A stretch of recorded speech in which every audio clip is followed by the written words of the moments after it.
Hey everybody, it's Trigger Bar Philosopher. We are hopefully live, and as this stream is spinning up, I'm just going to do a quick check and see if everything's working. I hope everyone's having a great week this week. I got some fun topics planned, and we're going to see if we can get this thing, make sure it's going.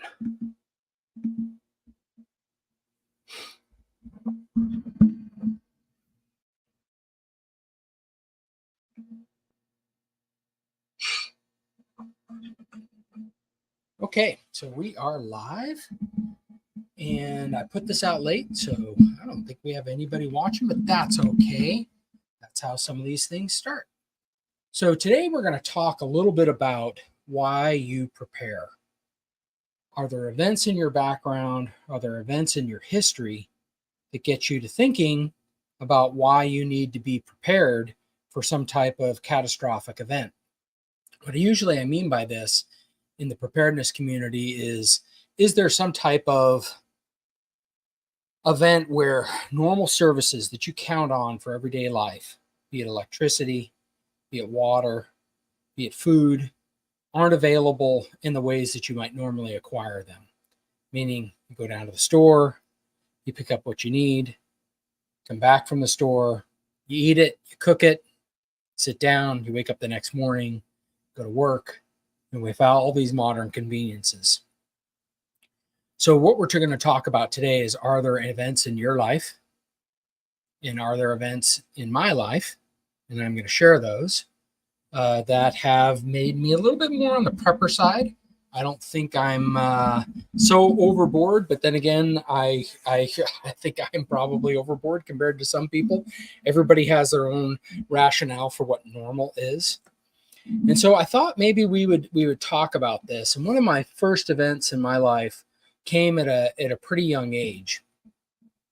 At the time, I lived in Massachusetts, and it was 1978, and I was a young kid, and we got a lot of snow. So locals there, others will call it the blizzard of '78.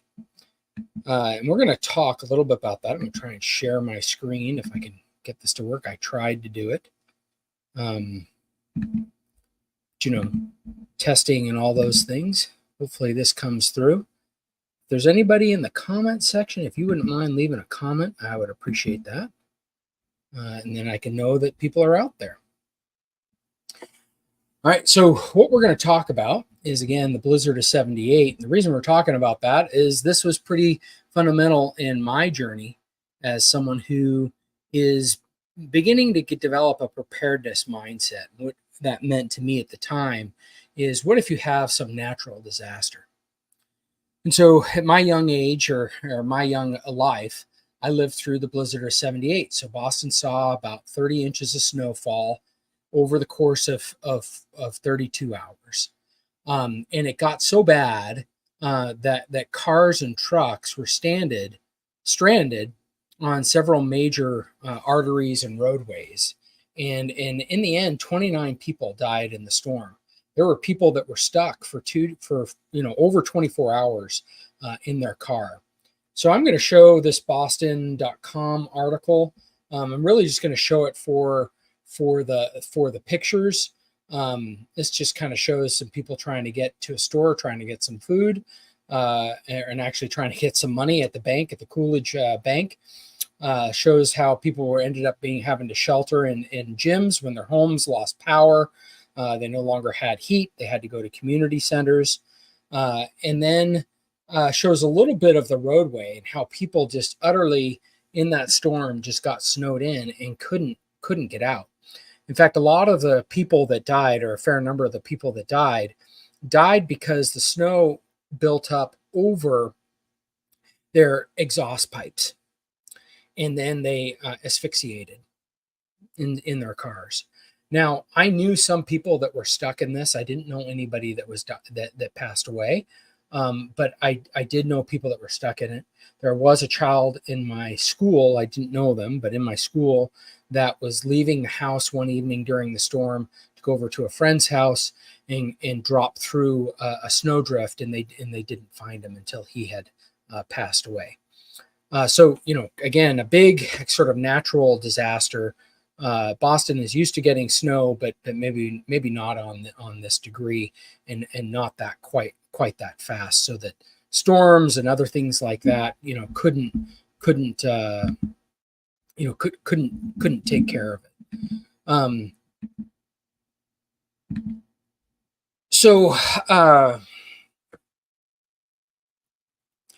when sorry, I'm trying to see if I can. I don't know why I'm not seeing any chat. It's possible there are 3 viewers in here. It's possible none of you have chatted. But I'm also wondering if there's something wrong with my setup here. See if why I'm not seeing things. Let me just take a quick deviation to see if I can get that sorted out. Again, this is my first. I did a trial run last week. I'm trying to do a few more things this week, which makes it just a little bit harder. But let me see if I can.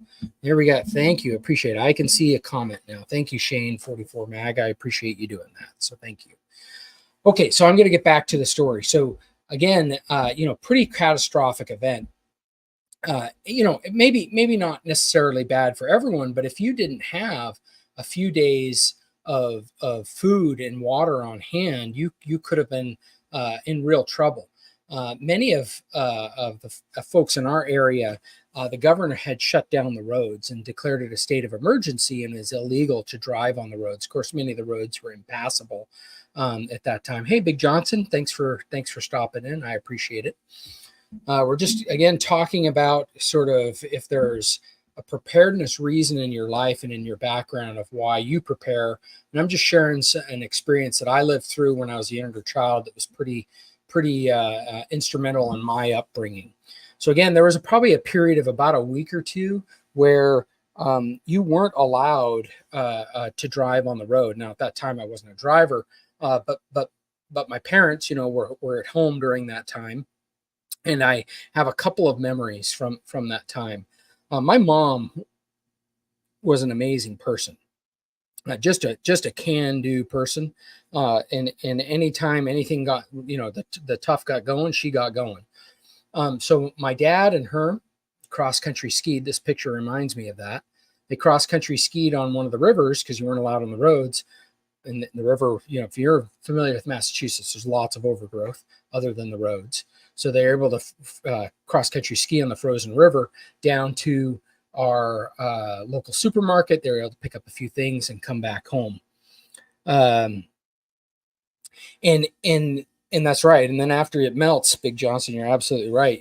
There's a lot of water to deal with once it melts. You often have flooding. So that was one of the few people that was able to do that. And it wasn't necessarily in this storm, but my mom was at the time what I would consider a prepper. She had tons of wheat on storage. She had a wheat grinder that didn't require electricity, that you could can crank. And during that time, she kept baking bread. Again, there was no natural gas back then. We had heating oil, I think, but we didn't but it required electricity. So everything in our home was heated by fireplaces in the home. And then the way my mom cooked is she built a reflector oven. Kid you not, built a reflector oven out of cardboard and tinfoil. Put that reflector up, stoked the fire in the fireplace in our kitchen, stoked the fireplace up, built this cardboard cutout so that it was facing the fire, capturing all the heat coming out of the fire. And then the bottom of it, she'd have her bread pans, and she even made chocolate chip cookies that way too. After she made the bread, and I got to imagine, again, I was a kid, so I don't know how long it took. I got to imagine it was baking for most of the day. So those reflector ovens can't be very efficient. But after she did that, she and my dad cross-country skied it to a couple of the neighbors that they were worried about, that they might not have enough food through this tough time. In particular, there were some older folks in our neighborhood that they went over, visited, made sure they had food. and brought him some cookies and brought him some whole wheat bread that my mom had made. I often sometimes now have a saying: when the tough gets going, the tough build a reflector oven and bake bread and chocolate chip cookies. That's certainly something for me to aspire to. I don't consider myself as tough as my mom, but she was a tough cookie, and literally made cookies. So it got me to thinking as kind of life went on, that I had a mom that thought about these things, that thought about, what if we go a few weeks without being able to get to the grocery store? What if we go a couple of weeks without power? How are we going to be able to survive? How are we going to be able to live? Now, my mom was from the Great Depression. She was born in the 1920s. And my mom and dad both were born in the 20s, and my dad was a World War II vet. And so they had seen some tough times, and definitely a different generation. Definitely, something that had, cut from a different cloth, I might say, and perhaps probably even knew how to do things. This was my mom that taught me how to start fires, how to put a worm on a hook when you go fishing, how, all those things. It was my mom. My dad was off at work. My mom taught me all those things. She made slingshots for us, and resulted in kids' eyes getting shot and all those things. But we had slingshot wars back at the time. But yes, great woman. Thanks, Big Johnson. I appreciate you saying that. But that kind of, at a very early age, got me started thinking about, gosh, you need to have a plan. I need to have a plan. I'm wondering, I don't know if anyone out in the chat, if they, do a little bit of preparing, like what if scenarios, type of thinking in your mind, like what are the reasons that you might have in your lifetime, or you saw someone go through something. You might put that out in the chat so we can think through some of the scenarios. But I definitely have the scenario in my mind. What if I get snowed in and I have to make a reflector oven? And I'll tell you, in the home I lived before now, it just had a gas fireplace, and that bugged me. It really bugged me. It had a natural gas fireplace, meaning, but that really bugged me that I didn't have a way to, if I ever needed to, make a reflector oven and cook bread. Not that I wouldn't be able to do it like my mom, but you get the picture. So then I had one other event that happened in my childhood. As a teenager, we had moved at that time to Utah. And lived not in the Salt Lake City area, but that's what this article is that's shown on screen. Yeah, Big Johnson, you got barbecue pits. That's exactly right. That's how you're going to cook. And in Texas, except for those one day a year, maybe, you're not going to be frozen out. But Texas had their ice storm, and people panicked, and you had deaths, and you had all those problems. So, but worst comes to worst, you could go out there and cook. Absolutely. And man, I'd like to be over at Big Johnson's house when that day comes, because he knows how to barbecue. If you haven't checked out his barbecue, his pit, Big Johnson, what's the name of your barbecue? I can't remember the channel name. If you wouldn't mind putting that in the comment, I would appreciate it. But he does a lot of great barbecue and smoking of meats. It's pretty awesome. Hey, Brad, thanks for coming in tonight. I appreciate it.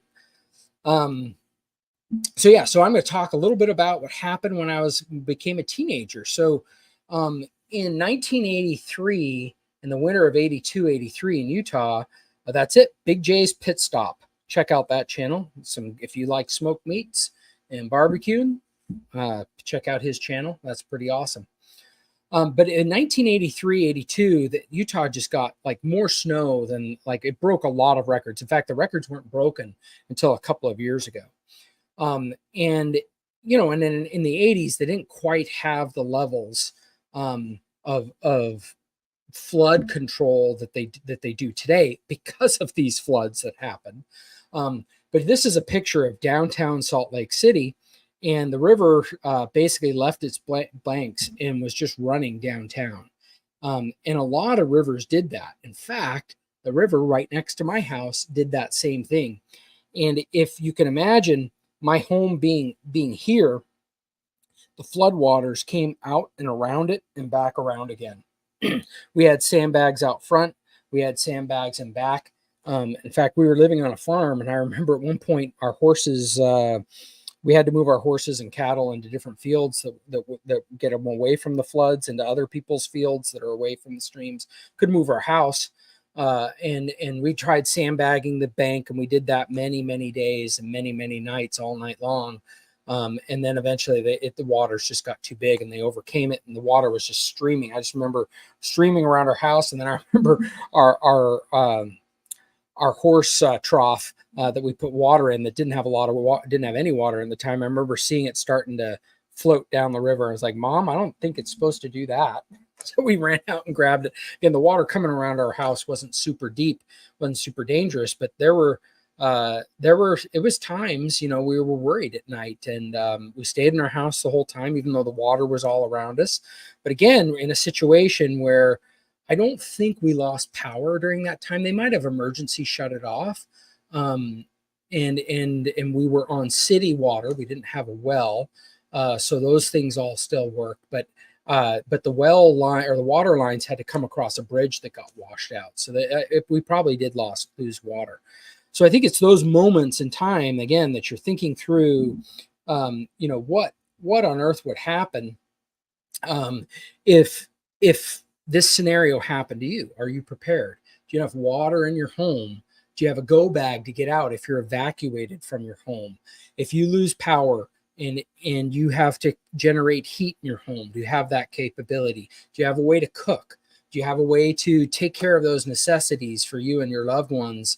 I think are pretty important. And my channel is mostly a gun channel, and so I go over guns and ammunition and ballistics, and you can imagine this is an example in Salt Lake City.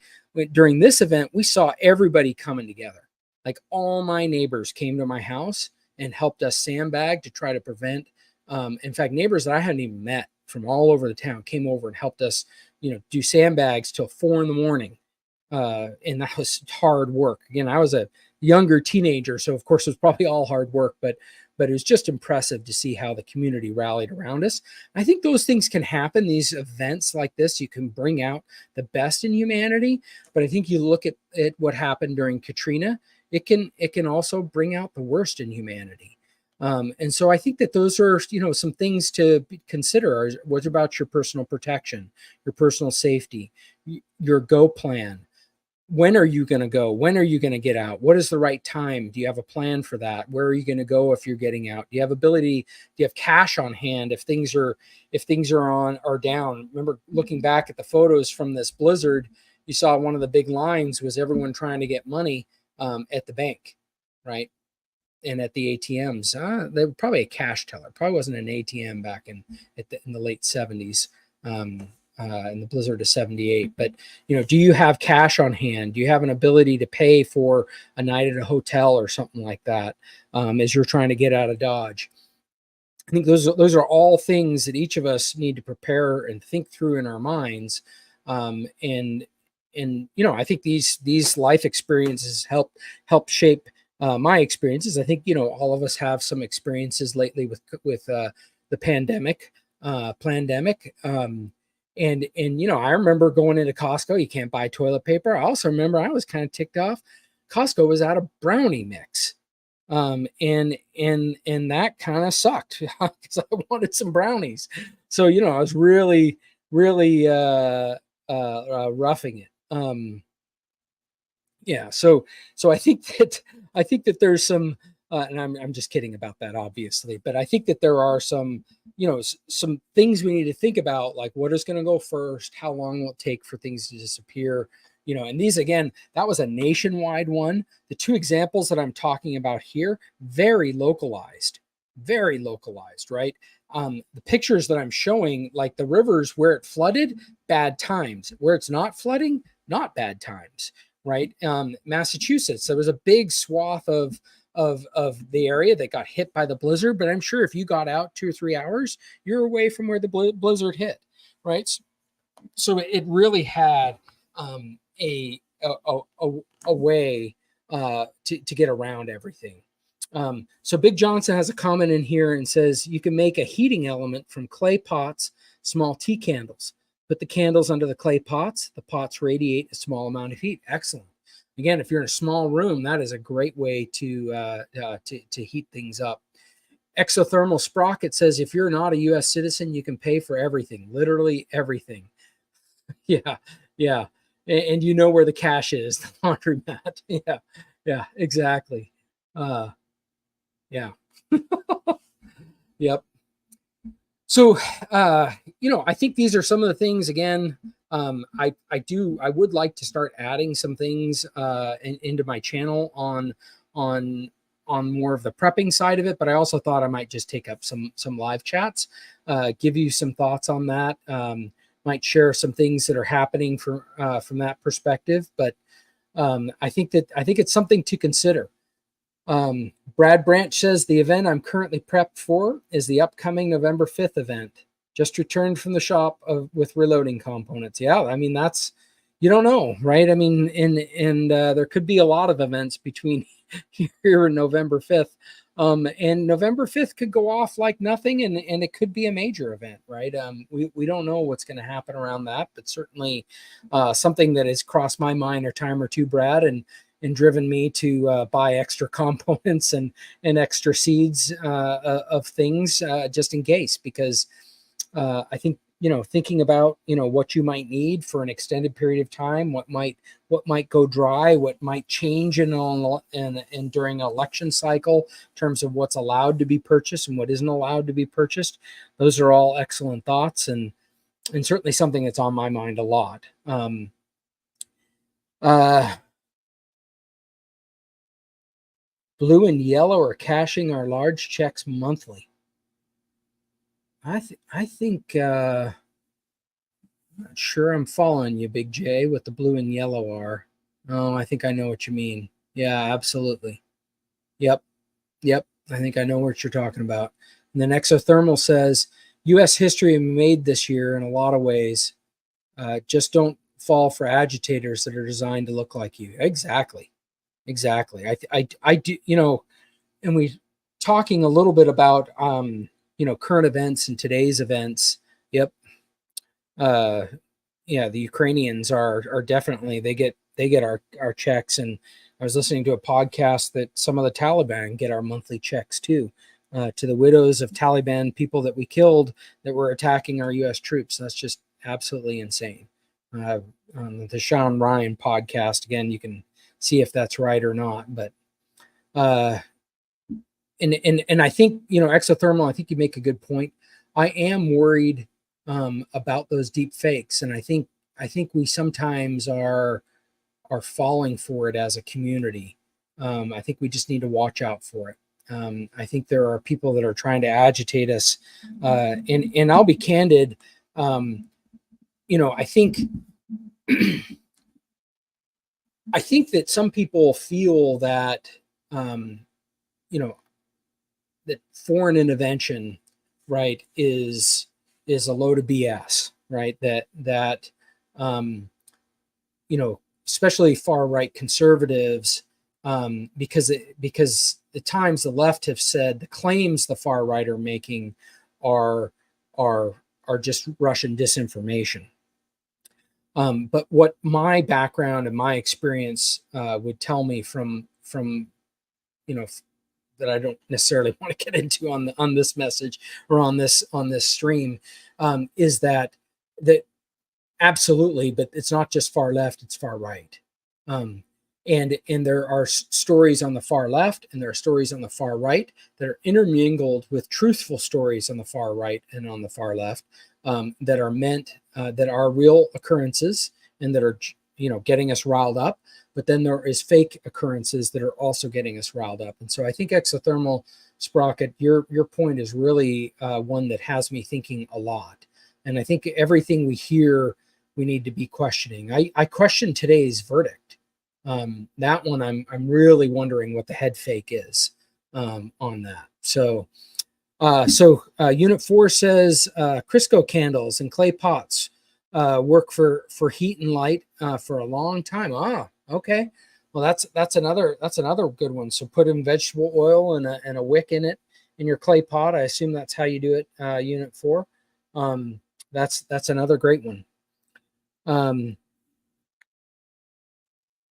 yeah, and and I do worry about the world stage and how kind of our economy's just been draining. You listen to hear what China's been doing with our savings bonds, meaning they're cashing them all in now, and selling them at a rapid pace. What is that being prepared for? Like there's just a lot of stuff going on right now. I'm kind of rambling at this point. I'm not really ready to talk on some of those topics, but I think these are all definitely things that we need to keep in mind when we start to think about what is our framework for how we prepare. I like to think about. I heard this comparison once of how you prepare for unexpected events. Chart out 4 or 5 different scaled events. Plan out what you would do for each of those events.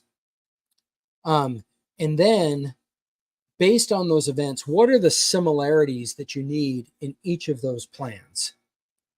And those are the things that need to be your priorities. And so, an example for what I mean is, so let's say for a disaster like a blizzard, you need food and water at home.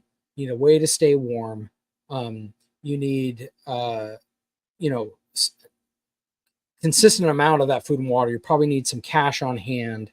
Um, you need, good insulation around your pipes and other things like that in your home. It'd be great to have cross country skis. Would in case things get desperate. I think some firearms and ammunition. Right, there's things that as you keep going down. So that's for the blizzard. Then what would if we think about what would happen if you have a Katrina type situation where you really need to get out of Dodge. All right. Well, again, you're going to need some food and some water until you can get out. You're going to need some cash. You're going to need a truck with gas ready to go. You need an exit plan. You're going to need bug out bag. You may need ammunition and firearms. You may need, a number of things to get to have an exit plan. All these things laid out. So now those are just 2 different scenarios. And then we overlay them. Well, what's consistent between them? You need food, water, ammunition, uh, uh, uh, and and in firearms, right? And ability for shelter, all of those things. There's some consistent things. So if you focus on those higher priority things that are consistent across all of these diverse situations, I think that's your best preparedness plan. Because in the end, we can't be prepared for exactly what event is going to happen, right? So my take for my mom, right? Preparing for a blizzard, preparing for floods would prepare her also for the pandemic, right? In very different situations, but in the end, sure, pandemic, you might want legitimate gas masks if it was a real pandemic, and it was some, rapid high mortality rate disease that was killing a lot of people. You definitely would need those things. So, exothermal sprocket says for any kind of emergency, everyone should have a 3-day bag. It's no good unless it's with you at inconvenient times, the definition of an emergency. Absolutely exothermal. And in this example that happened here, if you had your day bag and you were smart enough to turn off your car, if you had your go bag and you're smart enough to turn off your car, you'd have been fine. And in fact, the family friend that was involved and stuck in this Route 128 in Massachusetts event, he had been camping with the Boy Scouts one of the previous weekends or something like that. He had a sleeping bag still in his car, so he was able to, through the back of his car, put his back seats down, get into his trunk, and he got that sleeping bag out, and that's really what saved his life. It was Adam it was with him at he was just going to and from work. He wasn't going to his scout camp. He accidentally have it. Well, guess what? After that, for the rest of my mom's life, we had blankets in our cars. Right? She always had wool blankets in our cars. She's like, we're not being caught without that. Right? So you got to have it in preparation for those times. Exothermal sprocket also says warmth, food, water, shelter. It's the main thing: protection, first aid, communication. Yep. So warmth, food, water, shelter are really that first line that you just have to have with you. And don't forget that even during the summertime, if you get wet at night, that you can get cold, and wet is death in that cold. And then Big Johnson says chapstick is a great fire starter. Absolutely, absolutely. So having some of that can be dual purpose whenever you get the chapped lips, and then also to help you get fire started in the rain. But again, if you're prepared and you have some of those things on you and with you, always available in your car, you can be ready for whatever type of event is happening. Well, we've been going on for about 30 minutes. I don't want to keep rambling. I have a habit that I will just keep yammering on far past I have something interesting to say. And so I'm going to try to do that. I'm going to try to cut it off before I get into that part, although I'm sure I got far into that during this stream. But I want to thank everybody for coming out and joining me on tonight's live chat. For those of you who participated, for those of you who didn't, thank you anyways for coming in, stopping by.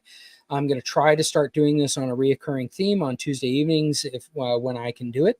That's a time that works out for me. My wife is out of the house. She goes with our youth group to do things. And so I've got a little bit of space to have this chat. But I want to thank each and every one of you. Appreciate for stopping by. I hope each of you have a great week. And let's get to shooting.